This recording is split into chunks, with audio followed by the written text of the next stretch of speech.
Hello friends, welcome to your channel. In this video, we will cover Android constraint layout placeholder animation. In Android Studio, first we will create a new project. We will select empty activity. We'll give a name to the project and language Kotlin. For placeholder animation, we will be required few images. I have 4 images in my desktop. I will place these images in Android Studio drawable folder. While placing the images in the drawable folder, we should select only drawable folder and not some other version of drawable folder like V24 etc.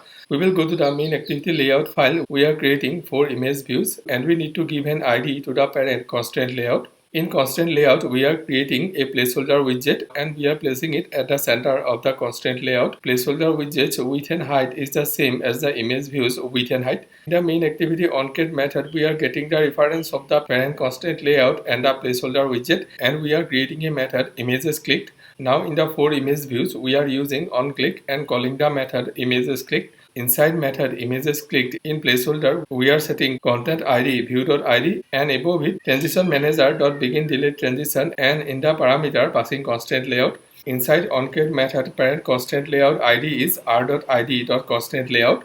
Our code is ready now. We could run the app. On clicking the images, placeholder animation is starting. Thank you for watching this video. I keep uploading videos like this regularly. If you like this video, please subscribe to the channel and like and comment in the video.